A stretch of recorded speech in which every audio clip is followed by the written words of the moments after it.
41 അധ്യായം. എന്നാൽ ക്ഷാമം ദേശത്ത് കഠിനമായി തീർന്നു. അവർ മിസ്രയീമിൽ നിന്ന് കൊണ്ടുവന്ന ധാന്യം തിന്നു തീർന്നപ്പോൾ അവരുടെ അപ്പൻ അവരോട്, നിങ്ങൾ ഇനിയും പോയി കുറേ ആഹാരം കൊള്ളുകയും എന്ന് പറഞ്ഞു. അതിനെ കൂടെ അവനോട് പറഞ്ഞത്, നിങ്ങളുടെ സഹോദരൻ നിങ്ങളോട് ഇല്ലാതിരുന്ന നിങ്ങൾ എൻ്റെ മുഖം കാണുകയില്ല എന്ന് അദ്ദേഹം തീർച്ചയായും ഞങ്ങളോട് പറഞ്ഞിരിക്കുന്നു. നീ ഞങ്ങളുടെ സഹോദരനെ ഞങ്ങളോടുകൂടെ അയച്ചാൽ ഞങ്ങൾ ചെന്ന് ആഹാരം വാങ്ങിക്കൊണ്ടുവരാം. അയക്കഴിഞ്ഞാലോ ഞങ്ങൾ പോകുകയില്ല. നിങ്ങളുടെ സഹോദരൻ നിങ്ങളോടുകൂടെ ഇല്ല എങ്കിൽ നിങ്ങൾ എൻ്റെ മുഖം കാണുകയില്ല എന്ന് അദ്ദേഹം ഞങ്ങളോട് പറഞ്ഞിരിക്കുന്നു. നിങ്ങൾക്ക് ഇനിയൊരു സഹോദരൻ ഉണ്ടെന്ന് നിങ്ങൾ അദ്ദേഹത്തോട് പറഞ്ഞു. എനിക്ക് ഈ ദോഷം വരുത്തിയത് എന്തിനാണെന്ന് ഇസ്രായേൽ പറഞ്ഞു. അതിനവർ, നിങ്ങളുടെ അപ്പൻ ജീവിച്ചിരിക്കുന്നുവോ? നിങ്ങൾക്ക് ഇനിയും ഒരു സഹോദരനുണ്ടോ എന്നിങ്ങനെ അദ്ദേഹം ഞങ്ങളെയും ഞങ്ങളുടെ വംശത്തെയും കുറിച്ച് താല്പര്യമായി ചോദിച്ചതുകൊണ്ട് ഞങ്ങൾ ഇതൊക്കെയും അറിയിക്കേണ്ടി വന്നു. നിങ്ങളുടെ സഹോദരനെ ഇവിടെ കൂട്ടിക്കൊണ്ടുവരുവിൻ എന്ന് അദ്ദേഹം പറയുമെന്ന് ഞങ്ങൾ അറിഞ്ഞിരുന്നുവോ എന്ന് പറഞ്ഞു.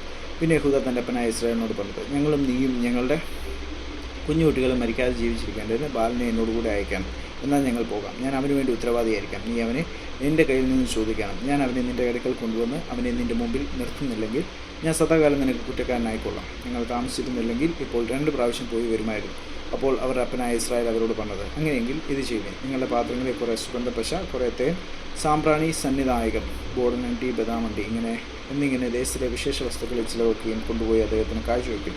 ഇരട്ടി ദ്രവ്യവും കയ്യിലെടുത്തു കൊടുക്കും. നിങ്ങളുടെ ചാക്കിൻ്റെ വായ്ക്കൽ മടങ്ങി വന്ന ദ്രവ്യവും കയ്യിൽ തിരികെ കൊണ്ടുപോകുക.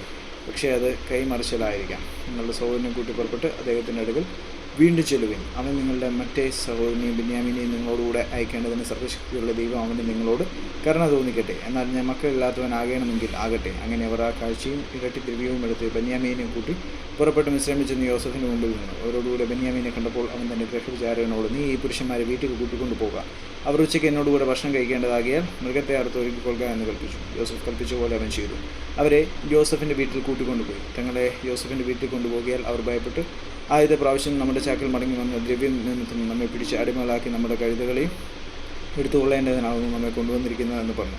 അവർ യോസഫിൻ്റെ ഗൃഹവിചാരൻ്റെ അടുക്കൽ ചെന്ന് വീട്ടുവാതിൽക്കൽ വെച്ച് അവനോട് സംസാരിച്ചു. യജമാനെ, ആഹാരം കൊള്ളുവാൻ ഞങ്ങൾ മുമ്പേ വന്നിരുന്നു.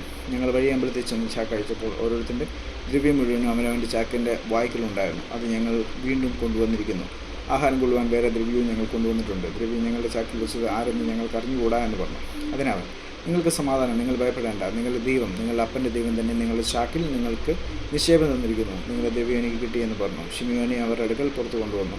പിന്നെ അവൻ അവരെ യോസഫിൻ്റെ വീട്ടിനകത്ത് കൊണ്ടുപോയി അവർക്ക് വെള്ളം കൊടുത്തു. അവർ കാലുകളെ കഴുകി അവരുടെ കഴുതകൾക്ക് അവൻ തീയും കൊടുത്തു.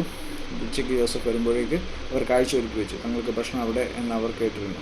യോസഫ് വീട്ടിൽ വന്നപ്പോൾ അവർ കൈവശമുള്ള കാഴ്ചയകത്ത് കൊണ്ടുവന്ന് അവൻ്റെ മുമ്പാകെ വെച്ചു. അവനെ സാഷ്ടാംഗം നമസ്കരിച്ചു. അവൻ അവരോട് കുശല പ്രശ്നം ചെയ്തു.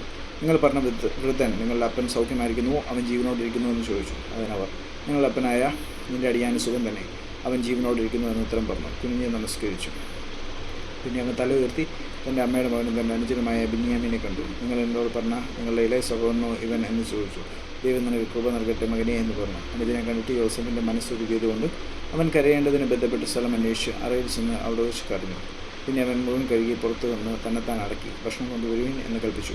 അവർ അവന് പ്രത്യേകവും അവർക്ക് പ്രത്യേകവും അവനോടുകൂടെ ഭക്ഷിക്കുന്ന മിസ്രയീമ്യർക്ക് പ്രത്യേകവും കൊണ്ടുവന്ന് വെച്ചു. മിസ്രയീമ്യർ എബ്രായരോടുകൂടെ ഭക്ഷണം കഴിക്കുകയില്ല. അത് മിസ്രയീമ്യർക്ക് വെറുപ്പാവുന്നു. മൂത്തവൻ മുതൽ ഇളയവൻ വരെ പ്രായത്തിനൊത്തവണ്ണം അവരെ അവൻ്റെ മുമ്പാകെ ഇരുത്തി. അവർ അന്യോന്യം നോക്കി ആശ്ചര്യപ്പെട്ടു.